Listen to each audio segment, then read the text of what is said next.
Welcome back to another meta report with me, Disney Lorcana. Today we're going to be looking at the best decks across all of the larger scale tournaments that happened over the weekend. We had the winner case at Chaos Cards, we had the winner Enchanted at Chaos Games, and finally the $2,000 tournament over at Star City Games.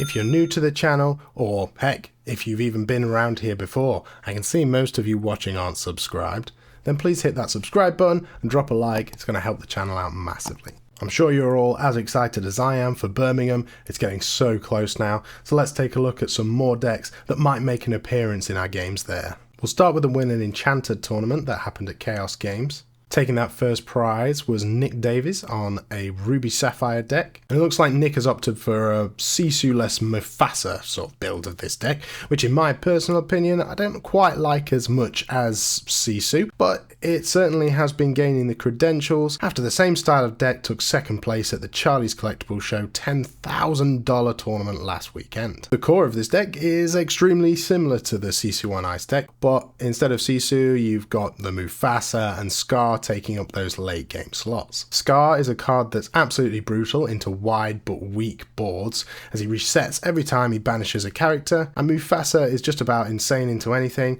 apart from bounce. I said it in my last video, if this character gets bounce, my goodness, it's a miserable experience. Moving on to the second place deck, and it was McPhilly with his Big Songs deck, a variant of Steelsong. In general, it seems that Daisy Duck is losing some popularity in the Steelsong community, but McPhilly has shown us here that there's still certainly a place for her in the deck. This is likely because he's not running Lantern or Flute, so he's got the extra uninkable space for that Daisy Duck. But on top of that, he has opted for an extremely shift heavy deck. We don't see Robin Hood, but what we have got is we've got the Queen, Ariel and Cinderella all in its place. We know the Queen is devastating for that turn 2 whole new world. It helps disrupt the other player's hand, that hand that they've mulliganed for. Big Cindy, I've spoken about before, is fantastic into the mirror, but Ariel Sonic Warrior is perhaps the card that you don't see as frequently as the others, especially as a 3 of nonetheless.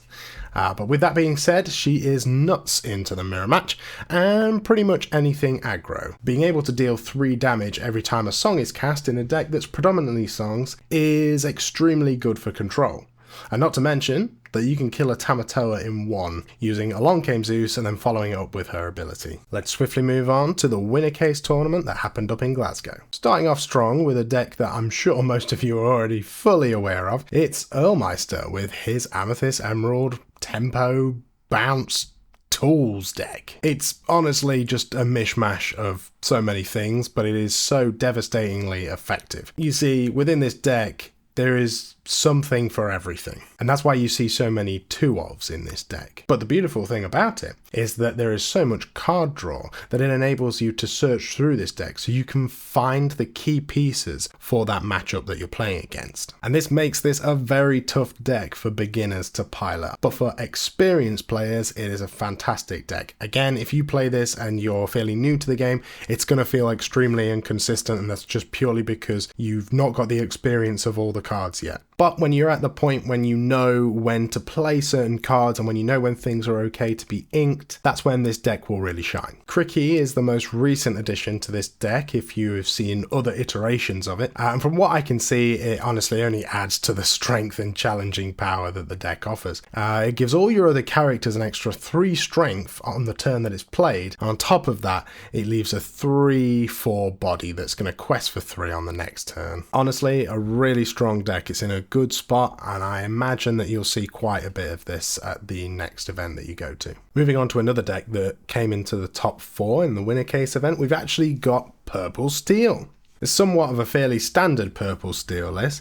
It's nice to see the Elsa shift line. I am a massive fan of the turn 5 Elsa into turn 6 shift and then lock out the opponents. I think that's crazy with the bounce in the deck as well. Being able to bounce Elsa back to your hand and replay her to lock the opponents out of the game is just crazy strong. It's also interesting to see the Madam Mim elephants being included, as this could possibly be an answer to the amount of Steelsong decks we're seeing, as the elephant allows damage to be shifted from itself to your opponents. Also, the 7 health is just absolutely monstrous. Steel's going to really struggle to get rid of things that's above 5 health, so 7 health is just cracked. Yeah, Amethyst Steel is a solid deck. I wouldn't say that it is top tier by any stretch, but it's certainly a good one and fantastic if you're on a budget as well. Now moving on to what is arguably the main event of the weekend, which was the $2,000 tournament out at Star City Games in the good old US of A. Coming in first, we have the Lemon Lime Discard being played by Christian. Now this is very much the standard Lemon Lime Discard deck. You will see this exact deck a few times if you come up against Lemon Lime, most likely. Lemon Lime, meaning amber emerald, because it is green and yellow, like a lemon and a lime.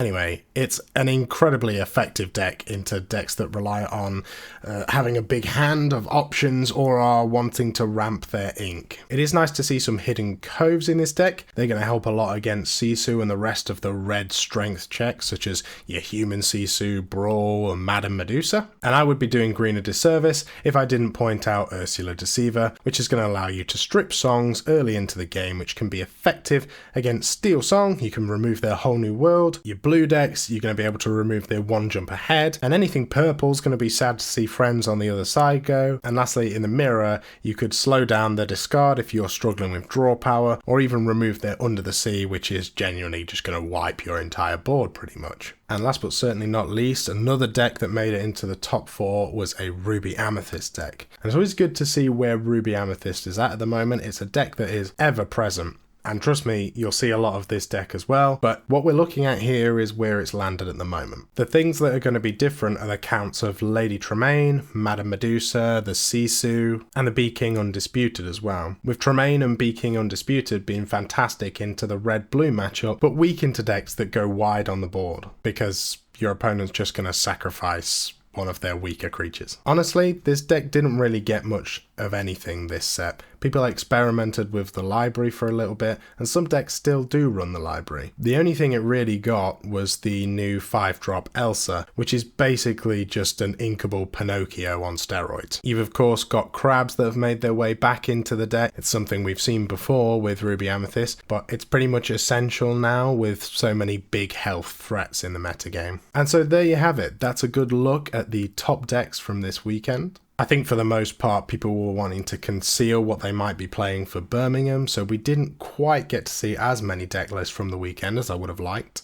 And as such, I wasn't really able to put together a report of the spread of decks across the weekend. But that being said, I still hope that you found this video interesting and it gave you a bit of an insight into what's coming up. A massive thank you to all the support I've been receiving on the videos. And as always, I've been Hazmat, you've been you guys. Hope you enjoyed the video, and I'll see you in the next one. Peace!